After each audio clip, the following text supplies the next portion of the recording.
Today we'll talk about how can you disable start fasting notifications on your tracking fasting app. We're going to figure out the solution or know how you can do that on your app. So you just follow this ways, then it's going to work with you.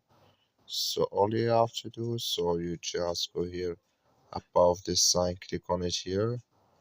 Then it's going to take you to this list. It's going to show for you like this here. Click on notifications. You come to next here, come here to start fasting.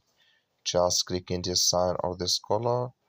Like you see color, it's gone here. That's means start fasting notifications disable with us now.